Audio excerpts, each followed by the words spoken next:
Welcome to Valley Politics. I'm your host, Terry Christensen, and with this new monthly show, we hope to bring you a fresh and informative perspective on politics and public policy in Silicon Valley and the South Bay.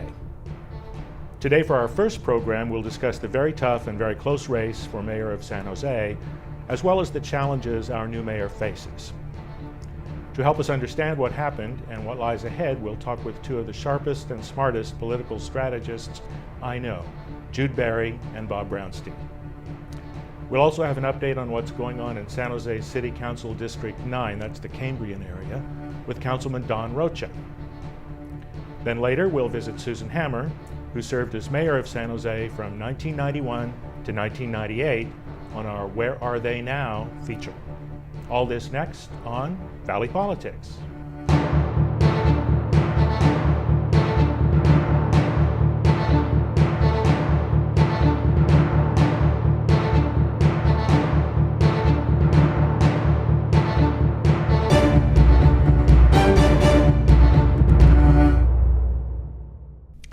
Welcome everyone, and welcome Jude and Bob. I'm happy to have two such shrewd and experienced observers of local politics here for our first show. Jude Barry has worked on local campaigns, managed a California gubernatorial campaign, and worked for 3 presidential campaigns. He also served as chief of staff for San Jose Mayor Ron Gonzalez during Ron's first 2 years in office. Bob Brownstein is Director of Policy and Research for Working Partnerships USA, a labor-affiliated San Jose think tank. Bob's worked on many campaigns and served as budget director for San Jose Mayor Susan Hammer. Thank you both for being here. Let's start with what happened in San Jose's recent election for mayor. Sam Liccardo beat Dave Cortese by just a few thousand votes in a very low turnout election, as you know. Jude, what do you think was the key factor in Sam Liccardo's narrow victory? Well, with every campaign, it starts with the candidate. And Sam is one of the brightest, hardest working candidates I've ever been around. And I think that was demonstrated by 2 things he did. One, he wrote a book. He articulated to the people of San Jose a really clear plan about what he wanted to do. And second, he raised a lot of money. Now that's sort of a trite thing, but it's a hard thing for candidates to do. It's not fun, and candidates who do it well tend to be those who work the hardest. So I think those are 2 factors about why Sam won. And then finally, in the runoff, he got the Chuck Reed endorsement. Chuck remains a popular mayor, and having the endorsement of a popular mayor never hurts in San Jose. The book's interesting. I think they said they got 25,000 copies of the book out. Do you think anybody actually read it? I did. Maybe you did. Maybe Bob did. But I don't think the majority of San Jose voters read the book. But the fact that he was clear about his articulation on where San Jose needed to go, that he had thoughtful ideas, and that was demonstrated in the book, was important to San Jose voters. And the elements of the ideas that appeared in the book were translated throughout the campaign. So I think it worked, and more importantly, he has a real plan to lead. Okay, thanks. Bob, what do you think accounts for Sam's victory? Well, Napoleon had this famous line that a successful general primarily needs luck, and that's true for the mayor's race too. The overwhelming factor that brought victory to Liccardo was the low turnout. He was the conservative candidate. He got the endorsement of the Republican Party across the board nationally, and certainly in California. It was a conservative night and a Republican night. The Democrats largely didn't show. I have absolutely no doubt that if you had had a turnout similar to a presidential year, Cortese would have won that election. Well, could I ask you about that? So why was turnout so low in San Jose? I mean, we assumed it would be higher. Mm-hmm. We thought the Cortese turnout operation would be better. Mm-hmm. So what do you attribute that to? Why turnout so in low? San Jose was actually lower than Santa Clara County and lower, and just a little higher than the statewide turnout. Yeah, what was demonstrated actually, not just in San Jose, but throughout the entire country, was whatever the macro forces, the psychological forces, political forces that dampened Democratic turnout and liberal turnout, those forces overwhelmed good get-out-the-vote operations. There were outstanding get-out-the-vote operations by Democrats throughout the United States. None of them managed to significantly improve turnout. I mean, we're talking about $60 million worth of get-out-the-vote activity that had virtually no effect on turnout and the outcomes of elections nationally. Sometimes there's a zeitgeist in elections, and maybe it had to do with President Obama. Might have had to do with other factors, but there was nothing you could do on the ground that could overcome that. I think Cortese had a decent get out the vote operation. I think if he'd had one that was even stronger, it still might not have made a difference considering the forces that were pushing low turnout. You think if Cortese had maybe been a little more charismatic candidate himself, that would have helped with turnout? You know, marginally and in a very close race, you know, who can say? But Democrats that, you know, that were good campaigners, you know, throughout the United States, you know, came out second, even though early polls, just as in San Jose, early polls showed races were competitive. When it came to election day, it was Republican night and a conservative night. Well, I want to hugely. But I want to give Dave some credit. I thought, you know, on the stump, he was a very disciplined candidate. Yes, he was. He was very steady. I think he was calm, and those are positive things. Where Dave stumbled was at the end, where I think he was not as nimble. When things transpired late in the campaign, he proved to be not as nimble as Liccardo. And particularly, I think the challenge for Dave is he had IEs that were so dominant. The police and fire independent expenditures. Excuse me. The police and fire union spent $600,000 by some estimates, and really sort of dominated the messaging of the campaign. So he almost could not pivot away from that, and he was really sort of locked into kind of staying with their message. So he couldn't be nimble at the end. I think Dave had a little problem too in that I don't think he ever articulated a good, clear solution to the city's budget problems and to the pension issue, and that caused a lot of possible supporters to waver. Bob, I want to take you back to what you said about Sam Liccardo as the conservative candidate. Mm-hmm. He's really a liberal Democrat, isn't he? He's a moderate Democrat, I'd say. I mean, if he was in the state legislature, he'd be in the business Democrat category. He certainly wouldn't be in the liberal Democratic category. But I mean, the fact is, whatever is going on in Liccardo's soul, and he's the only one who knows that, he has a record over the last 8 years. It's not a record of a liberal Democrat. It's a record of a candidate who was part of the Chuck Reed alliance that was, you know, unwilling to support a minimum wage campaign in San Jose that wanted to get from $8 to $10. Oakland now is $12.25. San Francisco is going to be $15. A liberal Democrat doesn't say you have to work for $8 an hour and survive in the high cost of living area like San Jose. That's not just a business Democrat, that's a harsh business Democrat position. Well, I know, Bob, you know, if you're, it's the holiday season, if you're making a list, Chuck Reed's not going to be at the top of the list, unless it's a naughty and nice list. You do that, and he's on the naughty list. But look, Chuck Reed is also a Democrat. He is more fiscally conservative than we've had seen in the mayor's position before, but Sam Liccardo was also, like Chuck Reed, a pension reformer, and that resonates with voters. Let's not forget Measure B won by almost 70% of the vote. Chuck Reed is still in the 60s in terms of popularity. So the direction that Reed and Liccardo represent is where San Jose residents want to go. And I think they're less ideological, and this is true of all mayor's races, than congressional races or legislative races. People care about how you pick up garbage, how the streets get paved, how we improve transportation, and the sort of blocking, tackling of local government. And those are not necessarily ideological issues. Well, I'm not sure that's where all of the voters in San Jose want to go. Remember, this was a really close race, and I know you guys have both looked at the precinct breakdown and the map of the city. The east side, from Barry S. all the way down to Edenvale, went very heavily for Dave Cortese, and the west side, from Rose Garden and Willow Glen down through Cambrian Park and the Almaden, went very heavily for Sam Liccardo. It's almost a 50-50 split. So what do you make of that split? Where did that division come from? Well, I mean, there's a number of things going on here. One is the economy in San Jose and the economy in Santa Clara County was creating a bigger and bigger divide between people who are low-wage workers and people who are more affluent, people who are renters and people who are homeowners.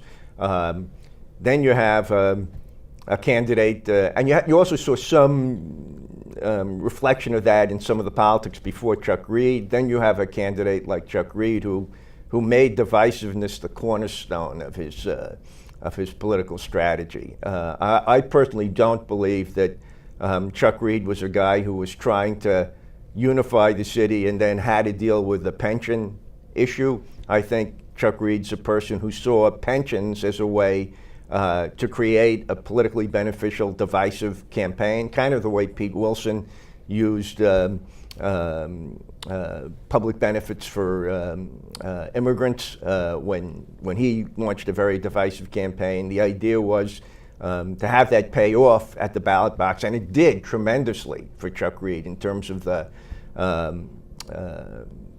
big lopsided margins in terms of his pension proposals. But as we see in the mayor's race, that has not sustained itself. And what's left is not the supermajorities in favor of pension reform. What's left is people recognizing that a lot of what's sold to them in the name of pension reform is very negative for their part of town.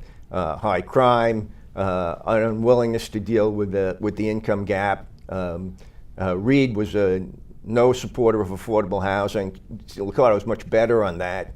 So those are the things that have produced this kind of divide. Now, is it permanent? No. But it's going to take a lot of work to reverse it. What do you think, Jude? Well, look, Bob's right. There is a division that's east-west in the political map of San Jose, but it's not new. I mean, this has existed since 1990, when Bob's former boss, Mayor Susan Hammer, won the east side of San Jose, the districts on the east side, and did better in a couple west side districts, District 6 and 9, Willow Glen and Cambrian, and that's why she got elected. In 1998, 8 years later, Ron Gonzalez, who I was helping, essentially took the same strategy. We won the east side, and we actually won District 6, Willow Glen, with Frank Fuscolini's help. He was a popular councilman at the time. So that east-west divide has existed for at least 34 years in San Jose. I don't think it's new. I don't think it's a Chuck Reed creation. And Bob, I know you feel strongly about this, but if you're going to take a political map and say this is something new, that's a new discovery, I'm going to ask the city council to rename Christopher Columbus Day Bob Brownstein Day. It's just not something new, and it's, I don't think, all that significant. Mayor has to unite the city by public policy, by focusing on roads and public safety. All mayors have done that. Mayor-elect Sam Liccardo will do that. I think the division might be deeper this time than it has been in the past, but let's move on to the future. We don't have too much time left. You've both worked in new mayoral administrations, Hammer in Bob's case and Gonzalez in Jude's case. What does a new mayor need to do to pull an administration together and really get going? And what do you see as the biggest challenges for this new mayor?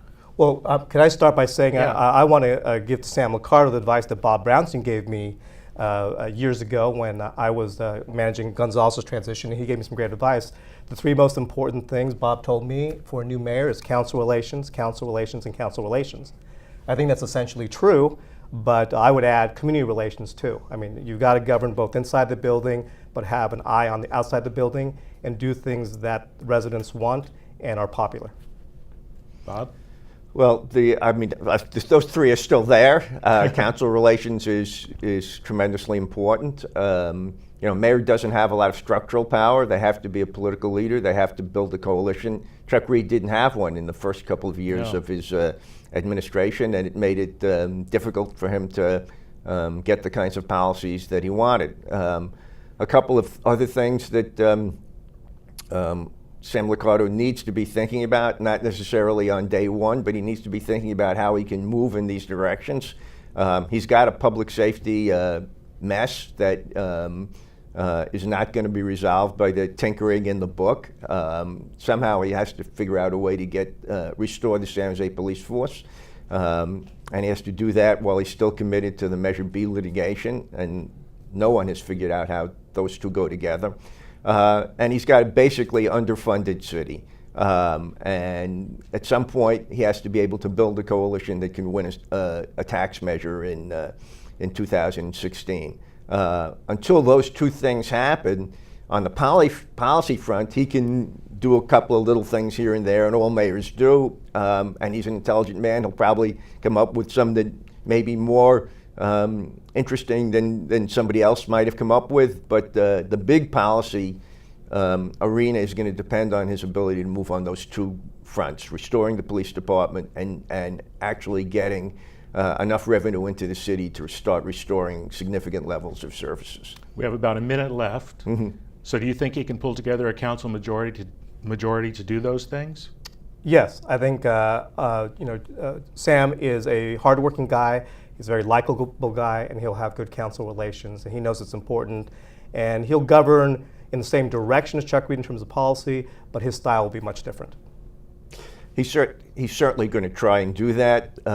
I think in order to be able to do that, he's going to have to walk the walk as well as talk the talk in terms of building bridges and moving away from parts of Chuck Reed's agenda. He's going to have to show much more interest in the actual life problems of the have-nots in San Jose. And if he starts doing that, I think he's likely to be able to put together a coalition. If he doesn't do that, he's going to have a lot more trouble. Well, thank you, Jude and Bob. We could go on for a lot longer, but we're pretty much out of time for this.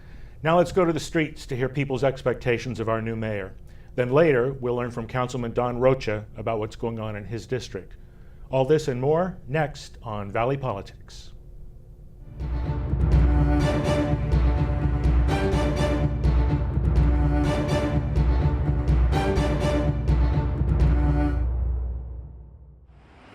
Hi, I'm Makayla Davis for Valley Politics, and we are at the Dr. Martin Luther King Library here in San Jose.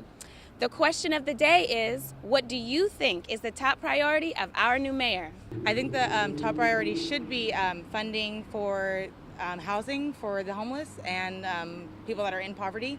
I feel like the shutdown of the jungle is a terrible thing because that's where they lived, that's what they had, and they took that away from them. And I think that should be a top priority, to be able to have housing for them and food for them to eat, and just a better chance. Mayor Liccardo needs to work with Lori Smith, the sheriff. Of course, she's the first female sheriff of California. He needs to work with her to rectify certain situations in the civil court right here at 191 North 1st Street. By doing that, that's going to increase funding for Santa Clara County sheriffs, and the sheriffs in turn can also help out the homeless and provide housing. But one hand washes the other on that one. I know that there is a huge priority for the homeless that needs to be addressed, so I think that should be one of his priorities for sure. As a homeless person, I mean, I'm not homeless right now, but as someone who has been homeless, having to walk around and ride around and be scared that I'm going to get arrested for basically for no reason is a burden. But I think the police have had a more hands-off approach. Cops could be helpful instead of just looking to make an arrest.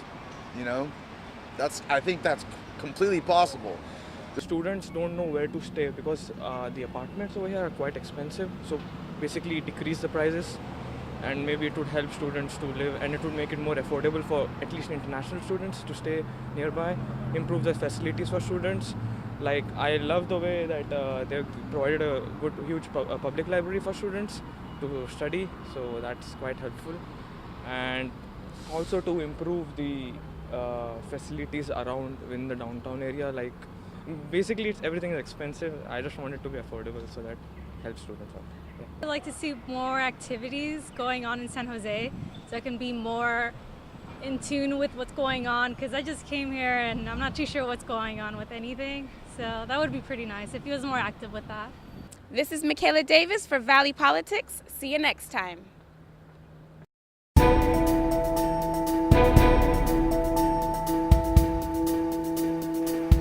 Hello, my name is Donald Rocha, and I'm currently a San Jose City Council member representing District 9. The district is often referred to as Cambrian, but it also includes some other areas of the city as well. It touches Almaden, Willow Glen, and the cities of Los Gatos and Campbell. The district is generally suburban in nature. It does not have a large job center, nor a downtown or center. It is typically residential, with a good amount of retail and commercial, serving the large suburban population of almost 100,000 people. This means we also have a good amount of parks and schools to support all that housing. And as I often say, how blessed I am, not only to live in this community, but also to represent it. As for what you would say is happening in our district, it often tends to be on the quiet side. The reason is not only the points I made about it being suburbia, but also because it is pretty built out with little to no available land that is not already developed.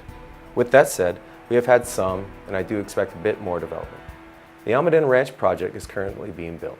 Its tenant base includes a new large retail chain, Bass Pro, as well as other quality tenants.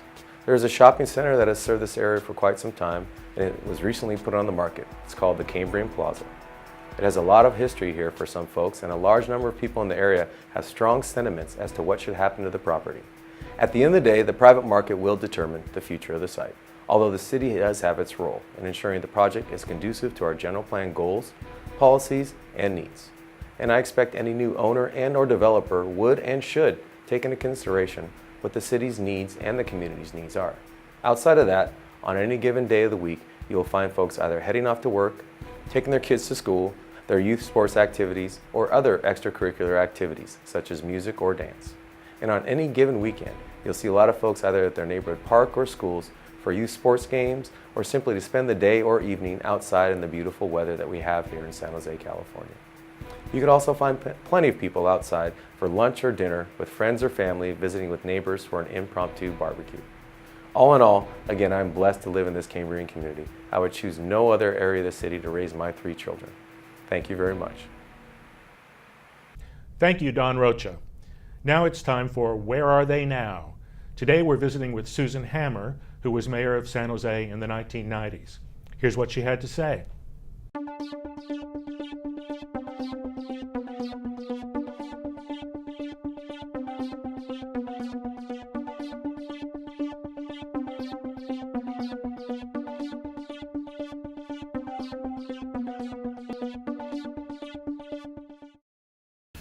One of my favorite segments of our show is catching up with the people who shape the political landscape of our valley. And today we're talking with former Mayor Susan Hammer. Mayor Hammer was mayor from 1991 to 1999. She's a Democrat. Before she was mayor, she served as a council member for the downtown district in San Jose. And before that, and this is how we became acquainted, she was a very active neighborhood leader. So Susan, welcome to the show. Thank you, Terry. Tell us what you're doing now. Are you involved in public policy or campaigns or? Not too much. I mean, sort of behind the scenes in a couple of campaigns that are going on now. But my main activity outside the home is a public school network that I'm involved with, ACE Charter Schools. And I say public because charter schools are public schools. So it's been a while since you've been mayor. What do you miss about being mayor? Terry, I haven't focused on that for years. I think, there's not a lot I miss about it. I mean, the times were good in the 90s, and we did a lot for neighborhoods throughout the city, and the economy was, up and down. It's just not my personality to say, geez, I wish I was still mayor, or, think much about what I missed. I certainly did not miss the long council meetings, especially when we had them in the afternoon and then the evening. But I certainly miss, some of the people that I worked with. Really, I had a very, very good staff, and we had a good council, and we were able to get some things done. What do you think were your greatest accomplishments as mayor? What are you most proud of? I think probably the effort we put into neighborhoods around the city, stabilizing some of the neighborhoods that have really needed some help, some city money to pave streets and create playgrounds for kids and that sort of thing. I feel very good about the fact that San Jose is recognized as a major city. And certainly that started under Janet Gray Hayes' watch, and then progressed on through a series of mayors, and I think we did a lot to put San Jose on the map. Not the least of which is completing the arena for the Sharks. During your time in office, Adobe came downtown. Right, and Cisco right. came to the city. Right. Several other high-tech companies. Yes, exactly. We'd like to have twice as many. How did you do it? Well, that's a good question.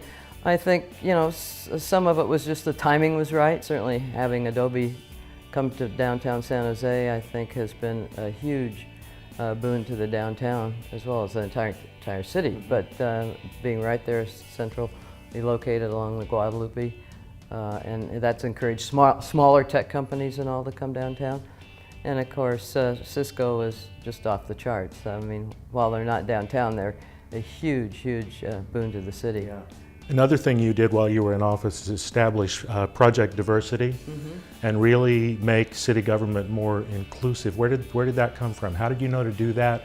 And what were the things that you did to draw a more diverse range of people into public life? Well, when you looked at who, the faces like on the Planning Commission and Parks and Recreation Commission and other city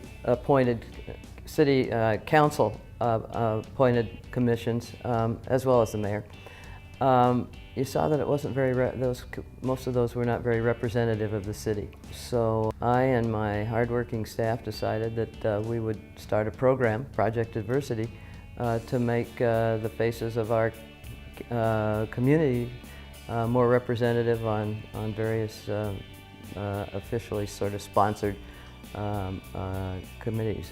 San Jose is such a terrific city. I mean, you just drive into the neighborhoods throughout this large city, and you see that the different ethnic communities are really participating in their city, our city. We're interested in where leaders like you and other mayors come from, how you get to that position. So what elite group were you associated with that enabled you to become mayor of San Jose?